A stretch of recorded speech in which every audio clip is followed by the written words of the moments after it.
So 1 2 3 4 5 6 7 8 9 10 11 12 13 దాంతో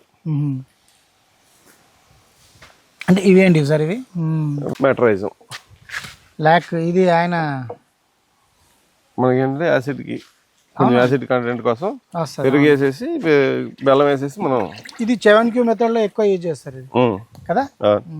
దాంట్లో కూడా వాడేవాడి అది మన ఫారెస్ట్ నుంచి కొంచెం తుక్కు తెచ్చి దాంట్లో జీవామృతంలో కూడా కట్టేవాడిని. అది ఉంది. ఇది వచ్చేసి వర్మి కంపోస్ట్ మన దగ్గర దొరికే మన దగ్గర ఆవు పేడ ఓకే ప్లస్ మన ఇంటి చుట్టూ రాలే ఆకులు ఓకే ఓకే ఇవన్నిటిని ఇలా కంపోస్ట్ చేసి మనకి ఎర్త్ వామ్స్ వావ్ చాలా ఉన్నాయి వామ్స్. గ్రేట్. సో ఇది మనం ఇట్లా ఇది ఎక్కడ చూసినా ఉంటాయి అట్లా ఎక్కడ చూసినా ఉన్నాయి. అవును కుప్పలుగా ఉన్నాయి. గ్రేట్. ఇవి తిన్న తర్వాత మనకు వచ్చి వేస్ట్ అవును మనం ఇలా దీని మీద వాటర్ పెడితే కిందకి దిగేసి మన దాంట్లోకి వచ్చేస్తుంది వాటర్. అవును ఇట్లా ఫిల్టర్ అయిపోయి దీనిపైన వాటర్ పెడతాం, దీంట్లోంచి ఫిల్టర్ అయ్యి కిందకి వస్తుంది, ఇందులోకి వస్తుంది. దాంట్లోనే మనం మళ్ళీ ఓకే ఈ బ్యాక్టీరియాలు ఇవన్నీ కలుపుకుంటాం. ఇవన్నీ రకాలు ఇవన్నీ దీంట్లోకి డంప్ చేస్తాం. ఈ టోటల్ వచ్చి ఎన్పికే ఇవన్నీ ఎన్పికే, జీవామృతం, వ్యాము, అవును మిగతా అన్ని రకాలు ఇట్లా. ఓకే ఇది కాకుండా ఇవన్నీ దీంట్లోకి డంప్ చేస్తాం. ఇవి కూడా అన్ని కలిపి అన్ని కలిపి దాంట్లో మిక్స్ చేసిన తర్వాత ఈ మోటార్ ఆన్ చేస్తే డ్రిప్కి వెళ్ళిపోతుంది. సో ఫర్టిగేషన్ ఫర్టిగేషన్లోకి వెళ్ళిపోతుంది. దాంట్లోనే ఇది వచ్చేసి డికంపోస్టింగ్ బ్యాక్టీరియా. ఓకే ఓకే ఇది వచ్చేసి డికంపోజర్. ఇది వచ్చేసి మన ఆవు పేడ, ఓకే ఆవు యూరిన్, దాంతో పాటు మన దగ్గర దొరికి మంచి మంచి ఆకులు ఒక 7-8 రకాల ఆకులు. సో ఒక విధంగా దశపర్ణిక ఆ టైప్ అంటే మనం దాంట్లో కాన్సెప్ట్ తీసుకొని మనకి ఎలాగ ఉపయోగపడుతుంది సింపుల్ గా మాడిఫై చేసుకొని మనకు ఉపయోగపడే విధంగా ఆకులు ఎంత వెళ్తున్నాయి. వీటిని దీంట్లో ఒకసారి కరిగిన తర్వాత ఒక 10 days 20 days ఇట్లా ఉండిపోయిన తర్వాత దీంట్లో బెల్లం వేస్తాం. దీంట్లోంచి పై పోర్షన్ వాటర్ తీసుకుని దాంట్లో వేసి మళ్ళీ దాంట్లో బెల్లం వేస్తాం. సో ఏంటంటే దీంట్లో ఉండే యూజ్ఫుల్ బ్యాక్టీరియా మల్టిప్లై చేసి దాంట్లో మిక్స్ చేసి డ్రిప్ పంపించేస్తారు. దీన్ని కూడా దాంట్లోకి డంప్ చేస్తాం. అందులో నుంచి మళ్ళీ అందులోకి దాంట్లోకి మార్చేసి డ్రిప్ కి ఎక్కిస్తాం. ఇది వచ్చేసి కూరగాయల వేస్ట్. రోజు మనం బయట నుంచి కూరగాయలు ఫ్రూట్ వేస్ట్ అంతా తీసుకొచ్చి మొత్తం ఫస్ట్ ఒకసారి కిచెన్ వేస్ట్ కాకుండా బయట కూరగాయల షాప్ నుంచి వేస్ట్ తీసుకొస్తాం. ప్లస్ మన దగ్గర ఏమైనా ఫ్రూట్స్ రాలని ఉంటాయి అన్ని దీంట్లో వేసేసి ఫస్ట్ ఒక 3 months మూసేస్తాం బెల్లం వేసి. మూసేసిన తర్వాత ఫెర్మెంటేషన్ అయిపోయిన తర్వాత పైన కొత్తగా పైన యాడ్ చేస్తూ ఉంటాం. దీంట్లోంచి నీళ్లు ఒక డ్రాప్ అట్లా దీంట్లో పడతా ఉంటుంది. డ్రాప్స్ అడుగు నుంచి అడుగు నుంచి ఒక డ్రాప్ కంటిన్యూ పడతానే ఉంటుంది. మనం కొత్తగా యాడ్ చేస్తూ ఉంటాం, దీంట్లో కింద పడతా వెళ్ళిపోతుంటది. సో కంటిన్యూస్ గా దీంట్లోంచి వచ్చే ఎంజైమ్స్ ఏవైతున్నాయో దాంట్లో యాడ్ అవుతుంది. సో లిక్విడ్ అంతా అందులోకి వెళ్ళిపోతుంటది. లిక్విడ్ వెళ్ళిపోతా ఉంటుంది. దీన్ని దాంట్లోకి పంపించిన తర్వాత ఇవన్నీ కలిపి మనం తోటకి ఎక్కిస్తాం. దాంతో ఏంటంటే మనం న్యూట్రియంట్ వాటర్. మీ ఆర్గానిక్ యూనిట్ మొత్తం ఇక్కడ ఉంది. అవును.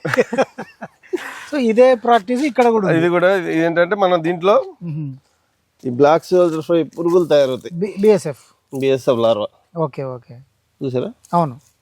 వీటిని మనం తీసుకెళ్ళి మనం చేపల చెరువుకి వేస్తాం. ఓహో, చేపల చెరువులో వేసేస్తాం. బిఎస్ఎఫ్ ఫీడ్ అది. అవును. కోళ్ళకి కానీ దేనికి కానీ ఇది ఇట్లా డెవలప్ అవుతా ఉంటది. ప్లస్ దీంట్లోంచి ఎక్స్ట్రా వచ్చే వాటర్ దాంట్లో దిగిపోయి దాంట్లోకి వెళ్ళిపోతుంటది. ఇది వెయిట్ అవుతా ఉంటే వాటర్ వెళ్ళిపోతా ఉంటది. సేమ్ ఇది కూడా అంతే. సేమ్ రెండు ఒకటే. కాకపోతే దీంట్లో మనకు లార్వా కోసం దీన్ని ఎక్కువ వాడుకుంటాం. ఇది వర్మీ వాష్. దీన్ని ఏం చేస్తా ఉంటే మనం సార్ వానపాములు వేసాము. అవును. దీంట్లో పేడ వేసాం, వానపాములు వేసాం. దాంట్లో మనం వాటర్ పోస్తే ఈ వాటర్ కూడా సర్క్యులేట్ చేస్తే ఏంటంటే బాగా చిక్కగా అవుతుంది. మామూలుగా ఏంటంటే మనం వాటర్ రోజు ఒకసారి పైన వాటర్ పోస్తే కిందకి. సో అందులో పేడ వేసారు, పేడ వానపాములు అంతే. అది బాగా వర్మి కంపోస్ట్ అయినప్పుడు పైన వాటర్ పెడుతుంటే కిందకి వాటర్ వచ్చేస్తుంది. అవునవును. ఇది ఓకే. వర్మి వాష్ వాటర్. దీన్ని మనం కోకోకి స్ప్రే చేసుకోవచ్చు, డ్రిప్ కు పంపించుకోవచ్చు, కోకోకి స్ప్రే చేసుకోవచ్చు, దేనికైనా వాడుకోవచ్చు. వర్మి వాష్ మనకు దేనికైనా మనకు వస్తుంది. సో అవి కూడా ఎన్ని పెట్టారు మీరు? దీన్ని కూడా ఇంకా అడిషనల్ గా ఇంకేం చేద్దాం అనుకుంటున్నా అంటే దాంట్లో ఎన్ బ్యాక్టీరియా, దీంట్లో పి, దీంట్లో కే, దీంట్లో వ్యామ్, అట్లా ఒక 5-6 రకాలు అన్ని రకాలు బ్యాక్టీరియల్ కల్చర్ యాడ్ చేస్తే ఈ వచ్చే వాటర్ కూడా ఇంకా సూపర్ ఎన్రిచ్డ్ వస్తుంది. సో దీన్ని కూడా చేసి అమ్ముకోవచ్చు ఒక్కొక్క రైతు ఎవరన్నా. ఓకే, బాటిల్స్ చేసుకొని అమ్ముకోవచ్చు. సో ఏదైనా ఆపర్చునిటీ, మనం ఆపర్చునిటీ ఎత్తుక్కొని చేసుకోగలిగితే. అవును, నేనేంటంటే ఇవన్నీ ఏదో బిజినెస్ పరంగా చేయను. ఓకే, ఓన్లీ నా అవసరాలు కాదు, నాకేంటంటే దేశం బాగుండాలా, ఎవడో ఒకటి నేర్చుకొని ఎవడో ఒకటి చేస్తే చాలు, నా క్రెడిట్ అవసరంలా. ఈ ఆర్నమెంటల్ ఫిష్ కి ఫీడ్ ఇక అంతే, దాంట్లో అవి తిరుగుతుంటాయి చేపలు అంతే. ఆ చిన్న పిల్లలు పెట్టినాయి అవన్నీ, ఎవరిని కావాలితే తీసుకొని ఎంత కొంత ఇస్తారుగా. మనం ఊరిని అట్లా డ్రమ్ పెట్టాము, దీంట్లో పెట్టేసి కలుగుతున్నాయి కదా. అవును, వాటర్ తో కడిగేస్తే ఓకే మనకి ఇలా డెవలప్ అవుతుంది. దీన్ని నీళ్ళలో కడిగేసి పురుగులు తీసుకెళ్లి చేపలు కర్లేసేస్తాం. కోళ్ళకి వేయచ్చు, దేనికైనా. కోళ్ళు ఉండేవి అదొక సెపరేట్ ప్రాసెస్, అది విడిగి చెప్తాం మీకు. ఓకే, ఇది వచ్చేసి అజోల్లా కోళ్ళకి, ఆవుకి, చేపలకి, మిల్క్ హీల్కి బాగా పనిచేస్తుంది. డైరెక్ట్ గా మనం దీన్ని కంపోస్ట్ చేసుకుని వాడుకుంటే నైట్రోజన్ కంటెంట్ వస్తుంది. ఇది మన అజోలా పెద్ద ట్యాంకులే ఉన్నాయి మీ దగ్గర? 2, 3 ట్యాంకులు. బాగుంది. కోళ్ళు ఉన్నప్పుడు వాటి కోసమనే దీన్ని ఇది చేశానండి. అదే మనం దీన్ని ఇది తీసుకెళ్ళినప్పుడు అక్కడ మన డీకంపోస్ట్ ఉంది కదా, పేడ చూసారు కదా, అవునవును, దాంట్లో వేసేసాం అనుకోండి కంపోస్ట్ అయిపోద్ది. ఓకే, మనకి నైట్రోజన్ కంటెంట్ ఉన్న వాటర్ మన డ్రిప్ లోకి వెళ్ళిపోద్ది. అరటి గెల, పచ్చ అరటి, అది పచ్చదా? ఓకే, ఇది వచ్చేసి రెడ్ చెర్రీ. అది వచ్చేసి ఆప్రికాట్. అక్కడ 2 ఆప్రికాట్ ఆల్రెడీ కాసింది కూడా ఆప్రికాట్. ఇది చెర్రీది, ఇది రెడ్ చెర్రీ అంటే బార్బిడోస్ చెర్రీ అంటారు. అది ఇది వచ్చేసి మన కంపోస్ట్ యూనిట్. ఇది కంపోస్ట్, ఇది కొంచెం డిఫరెంట్ గా ఉంది, ఏడా కనిపించలే నాకు. ఇది వచ్చేసి ఏం చేస్తామంటే ఫస్ట్ మనకి ఏ వేస్ట్ దొరికినా, పోయిన సంవత్సరం కొబ్బరి ఆకులు దొరికినాయి, అవి తీసుకొచ్చి మొత్తం దీంట్లో డంప్ చేశాను ఈ గోతులో.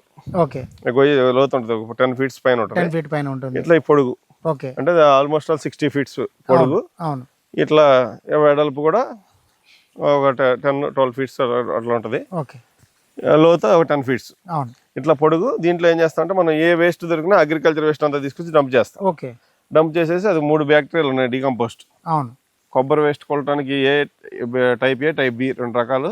ఓకే, ఇఫ్కో వాళ్ళది ఒకటి decomposting bacteria, okay, waste decomposer, new waste decomposer. ఈ 4 కలిపి దీంట్లో పోసేస్తారు. ఎవరి 10 days 15 days ఒకసారి పోసేస్తుంటా. ఓకే, పోసేసి వాటర్ కూడా సరిపడా పెట్టేసి మనం ఏం చేస్తాం అంటే బ్యాక్టీరియా డంప్ చేసి ప్రస్తుతం ఇట్లా ఫుల్ అయిన తర్వాత ఓకే అప్పుడప్పుడు ఒకసారి జేసీబీతో తిరగేస్తుంటాం. ఇప్పుడు ఏం చేస్తాడంటే జేసీబీ వచ్చి ఇటు పక్క నుంచొని అటు నుంచి ఇటు వేసుకుంటూ వస్తాడు, మొత్తం మిక్సింగ్ చేస్తాడు. అట్లా ఇటు ఒకసారి అటు ఒకసారి ఎప్పుడు ఖాళీ ఉంటే అప్పుడు మిక్స్ చేసిన తర్వాత ఈ 6 months వానాకాలం వచ్చేటప్పుడు దీన్ని తీసి బయట వేసేస్తాం, అక్కడ ఆ ప్లేస్ లోకి వచ్చేస్తుంది. అప్పుడు ఏం చేస్తాం అంటే వచ్చింది మాక్సిమం కంపోస్ట్ అయిపోయి ఉంటుంది, ఈలో మూసేస్తాం, మొత్తం నిండిపోతే మూసేసి పైన ఈ మట్టితో మూతేసేస్తాం. సో అట్లా ఈ 6 months అయిపోయిన తర్వాత దీన్ని తీసుకొని మళ్ళీ బయట వేసి దాని మీద ఎర్త్వామ్స్ వేస్తాం. మళ్ళీ ఎర్త్వామ్స్ వేసి వానాకాలం అయిపోయే వరకు ఎర్త్వామ్స్ ఉంటుంది దాని మీద. శీతాకాలం స్టార్ట్ అయినప్పుడు దీన్ని తీసుకొని మనం, ఎందుకంటే వానాకాలంలో వేస్తే కొట్టుకెళ్ళిపోద్ది, సో దాన్ని తీసుకొని శీతాకాలం తీసుకొని మనం డంప్ చేస్తాం. ఇప్పుడు ఈ టైంలో ఇప్పుడు ఖాళీ కాబట్టి దీని మీద కూరగాయలు వేసుకున్నాం. రెడీ అయింది ఎత్తి అక్కడ పోస్తాం. పోసిన తర్వాత దీంట్లో మనం ఏదైనా కావాలితే మిక్స్ చేసుకొని దీన్ని, అంటే ఇది కౌడంగా మామూలుగా కౌడంగు ప్లస్ అగ్రికల్చర్ వేస్ట్ తో మిక్స్ అయింది, అన్ని కలిపి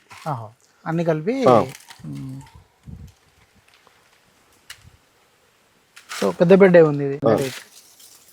మనం ఎందుకంటే జనరల్ తక్కువ పెడతారు అందరూ. నేను ఫస్ట్ చెన్నై కట్టినప్పుడు నాకేమనిపించింది అంటే సరే ఇటు నుంచి మనం బెడ్ అంటే అందుకోవడానికి వీలుగా ఉండాలి, సో మనం ఇక్కడి నుంచి ఇక్కడికి అందుతుంది, సో అటు నుంచి అక్కడి నుంచి అటు అందుతుంది, సో 50-50 అందుతుంది కాబట్టి ఇంత పెట్టుకుంటే మనకు నష్టం ఏంటి అన్న ఉద్దేశంతో పెద్దది కట్టుకున్నా. దానివల్ల మనకి ఏం ఇబ్బంది అనిపించలేదు. ప్లస్ ఇప్పుడు ఈ టైంలో చేసేసుకుంటాం, ఇదంతా ఎక్కువ క్వాంటిటీ వస్తుంది, సో దానికోసం ఇది చేసాం అనమాట. సో ఇందులో కూడా అక్కడక్కడ వామ్స్ ఉంటాయి. ఇది మళ్ళీ మన తోటలోకి వెళ్ళిపోతాయి. ఇప్పుడు ఏదైతే పోసామో దాని మీద ఇది పోస్తాం.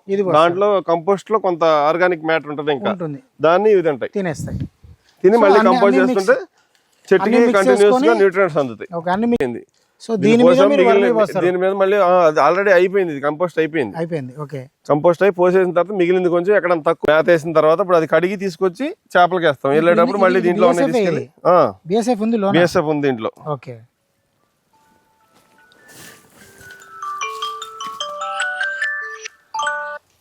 ఇదిగోండి ఇందాక మీరు బాక్స్ లో చూపించినప్పుడు చూసారు కదా, అవును, ఇట్లా తీసుకెళ్ళి ఇట్లా అవునవును ఇదిగోండి ఉన్నది.